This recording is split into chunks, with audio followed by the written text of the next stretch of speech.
बिस्मिल्लाहिर्रहमानिर्रहीम। अस्सलाम वालेकुम व्यूअर्स, मैं हूं हैदर हयात खान। ईद कुर्बान की आमद है और मुल्क की सियासत में भी कुछ लोगों से कुर्बानियों का तकाजा किया जा रहा है। जरदारी साहब की मुलाकात हुई है जी दुबई में नवाज शरीफ साहब से। दोनों बड़े बैठे हैं पाकिस्तान की सियासत का मुस्तकबिल डिसाइड करने के लिए कि कब इंतखाबात करवाए जाएं, किस माहौल में इंतखाबात करवाए जाएं, अगला सेटअप किस तरीके का आ सकता है। उस मुमकिन सेटअप पर बहस हुई है, उस मुमकिन सेटअप पर बात हुई है। केयर टेकर सेटअप वो क्या लेकर आना है, इन तमाम मौजूआत के ऊपर डिस्कशन हुई है। और इसके साथ साथ मुस्लिम लीग नवाज से पीपल्स पार्टी ने हाथ भी किया, कुछ कुर्बानियों का तकाजा भी है पीपल्स पार्टी को।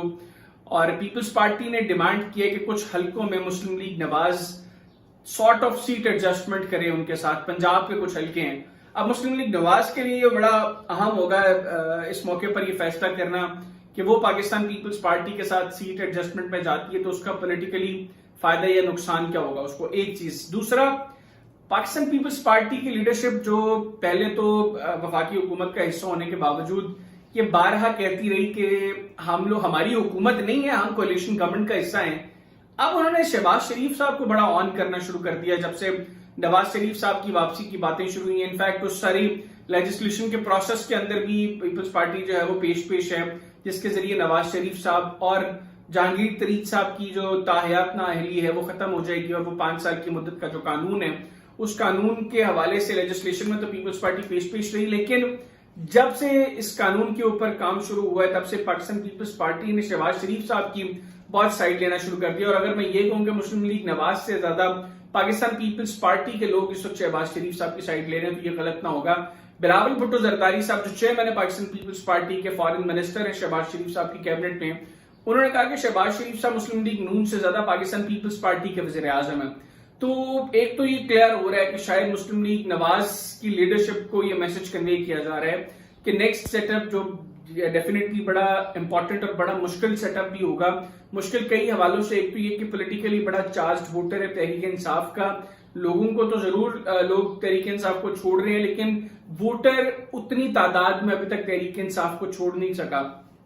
लेकिन जो मामला हो रहे हैं शायद वोटर भी तहरीक इंसाफ का साथ उतनी बड़ी तादाद में मुस्तकबिल करीब में ना दे। और शायद यही वजह भी है कि मुस्लिम लीग नवाज ये सोच रही है कि इंतखाबात को मैक्सिमम जितना भी दूर ले जाया जा सके उतना दूर ले जाया जाए और लेट इंतखाबात हो, केयर सेटअप थोड़ा सा लंबा बेशक हो जाए।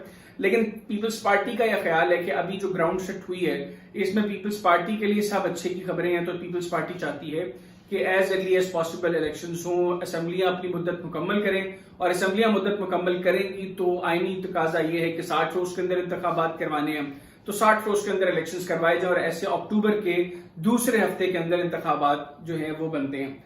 जबकि मुस्लिम लीग नवाज ये सोच रही है कि अगर इसी साल इलेक्शंस होने हैं तो इंतखाबात को थोड़ा सा आगे कर दिया जाए और उसके लिए वो असेंबलीज की मुद्दत की कंप्लीशन से 1 रोज 2 रोज कबल असेंबलियां तहलील कर देना चाहते हैं। और उससे क्या होगा, उसके बाद आईनी तकाजा 60 रोज का नहीं रहता। आइन ये कहता है कि अगर असेंबलियां अपनी मुद्दत मुकम्मल नहीं करती और उससे पहले असेंबली डिसॉल्व हो जाती है तो 90 रोज के अंदर इंतखाबात करवाए जाएं। जो जरदारी साहब और नवाज शरीफ साहब की मुलाकात हुई है उसमें एक तो ये चीज भी डिस्कस हुई है क्योंकि पीपल्स पार्टी चाहती है कि ये सिलसिला असेंबलीज डिसोल्यूशन की तरफ ना जाए, असेंबलियां अपनी मुद्दत की तकमील करें, उसके बाद अगला प्रोसेस जो है वो मुकम्मल हो और फिर अगला सेटअप आए। तो मुस्लिम लीग नवाज का मैंने आपको आगाज में बता दिया कि वो चाहते हैं कि इंतखाबात थोड़े से लेट हो और इसलिए वो एक दिन को बड़ा अहम समझ रहे हैं इस हवाले से। और उनका ये ख्याल भी है कि नवाज शरीफ साहब अगर पाकिस्तान वापस आते हैं तो उसका एक इम्पैक्ट होगा मुस्लिम लीग नवाज के वोटर पर। और वो वोटर जो थोड़ा सा थका हुआ है, वो वोटर जो थोड़ा सा मायूस है, वो वोटर जो तहरीक इंसाफ के वोटर की तरह चार्ज नहीं है, शायद वो चार्ज होगा क्योंकि नवाज शरीफ साहब बड़े अरसे बाद वापस आएंगे। लेकिन नवाज शरीफ साहब वापस आएंगे तो क्या वो डायरेक्टली इलेक्शन कैंपेन को लीड कर सकेंगे? ये एक बड़ी इंपॉर्टेंट चीज है। उनके वकला वो सर जोड़कर बैठे हुए हैं और वो इस सिलसिले के ऊपर मशवरा कर रहे हैं कि नवाज शरीफ साहब की वापसी का अमल जो है उसको किस तरीके से आसान तर बनाया जा सकता है। उसमें जमानत जो है वो कबल गिरफ्तारी जमानत की बातें हैं या आते हैं तो वो फौरी तौर पर अगर गिरफ्तारी देते हैं तो गिरफ्तारी देने के बाद क्या उनको जेल जाना पड़ेगा या उनके घर को सब जेल डिक्लेयर किया जाए। मतलब इस तरह की चीजें हैं जिसके ऊपर वो जो है वो मुशावरत कर रहे हैं। एक तो मामला हो गया ये। दूसरा ये कि पाकिस्तान पीपल्स पार्टी जो मैंने आपको पहले बताया कि उनको लग रहा है कि ग्राउंड इस वक्त जो है उनके लिए बहुत फेवरेबल हैं اور وہ اس کا فائدہ اٹھانا چاہتے ہیں، وہ کس طرح فیوریبل ہیں؟ وہ اس طرح فیوریبل ہے کہ 9 مئی کے واقعات کے بعد تحریک انصاف کو بہت سے لوگوں نے خیر آباد کہا اور پاکستان پیپلز پارٹی نے بھرپور فائدہ اٹھانے کی کوشش کی اس سے، خاص طور پر خیبر پختونخوا اور اس کے بعد جنوبی پنجاب سے انہوں نے کچھ لوگوں کو انگیج کیا، پھر اب استحکام پاکستان پارٹی بنی، تو مسلم لیگ نواز کے پاس جو ان کے اپنے لوگ موجود ہیں، نئے لوگوں کو اتنی سپیس مسلم لیگ نواز میں نہیں مل سکی۔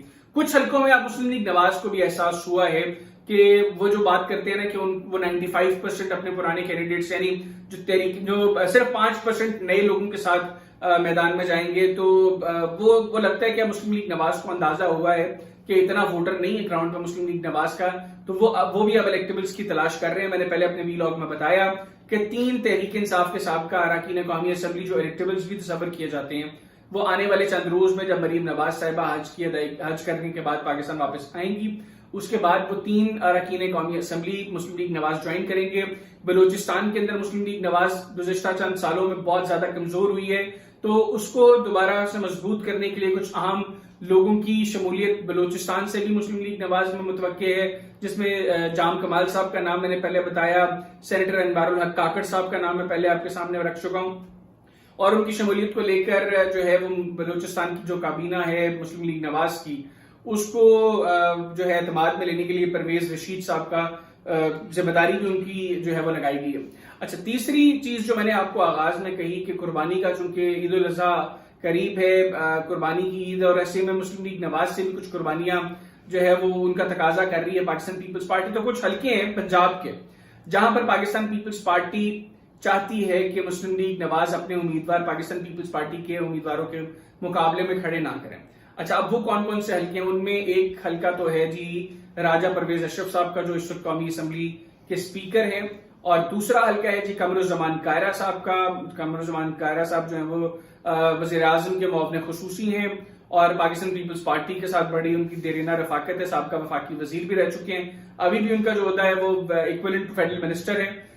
اچھا، تیسرا حلقہ ہے جی گیلانی فیملیز، جتنے بھی حلقوں پر الیکشن لڑتی ہے وہ 2 حلقوں میں لڑے، وہ 3 حلقوں میں لڑے، تو گیلانی فیملی پروبیبلی 2 حلقوں میں الیکشن کنٹیسٹ کرے گی، تو ان 2 حلقوں میں پاکستان پیپلز پارٹی چاہتی ہے کہ مسلم لیگ نواز اپنے امیدوار کھڑے نہ کرے۔ پھر ندیم افضل چاند صاحب، ان کے حلقے میں ان کے مقابلے میں پاکستان پیپلز پارٹی چاہتی ہے کہ مسلم لیگ نواز اپنے امیدوار کھڑے نہ کرے، اور نوابزادہ افتخار صاحب، وہ بھی بڑی سیف سیٹ ہے پاکستان پیپلز پارٹی کے مشکل حالات میں، نوابزادہ افتخار صاحب نے بڑا سیفلی الیکشن ون کیا، انہوں نے پھر کام بھی اپنے حلقے میں ترقیاتی کام بہت زیادہ کروائے، اور اپنے حلقے کے ووٹر سپورٹر کے ساتھ ان کا رابطہ اچھا رہا، ان کے بیٹے جو ہیں وہ بڑے کانٹیکٹ میں رہے۔ نوابزادہ صاحب، میں یہ بھی بڑی ان کی تعریف کرتا رہا ہوں، پہلے بھی اب بھی کروں گا کہ نوابزادہ صاحب ان چند لوگوں میں ہیں جو منسٹر ہونے کے باوجود اپنے آفس کا سارا ایکسپنس اپنی پاکٹ سے کرتے ہیں، اور وہ بینگ اے منسٹر کوئی تنخواہ بھی نہیں لے رہے۔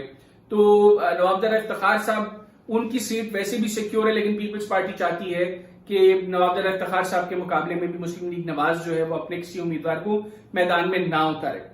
گو کہ نوابزادہ افتخار صاحب کی ویسے بھی پوزیشن ہے، جس میں پہلے بتا چکا ہوں، وہ خاصی بہتر ہے۔ اس کے علاوہ بھی کچھ حلقے ہیں ساؤتھ پنجاب کے جہاں پر پیپلز پارٹی چاہتی ہے کہ مسلم لیگ نواز جو ہے وہ ان حلقوں میں جیتنے کی پوزیشن میں نہیں ہے، تو اس لیے بہتر ہے کہ پاکستان پیپلز پارٹی کے امیدواروں کو سپورٹ کیا جائے، تاکہ اگر مسلم لیگ نواز وہاں پر نہیں جیت سکتی تو پیپلز پارٹی ایٹ لیسٹ وہاں پر الیکشن جیتنے میں کامیاب ہو۔ اب اس سے کیا ہوگا؟ پیپلز پارٹی اگر الیکشن جیتتی ہے تو سندھ میں ان کی گرپ بہت مضبوط ہے، بلوچستان کے اندر وہ بہت سے الیکٹیبلز کو اپنے ساتھ انگیج کر چکے ہیں، خیبر پختونخوا میں اپنی پوزیشن کو پہلے سے بہتر کر چکے ہیں، تو پنجاب کا جو چنک مسنگ چنک تھا اس کو تھوڑا سا ریوائیو کرنے کی کوشش کر رہی ہے پیپلز پارٹی۔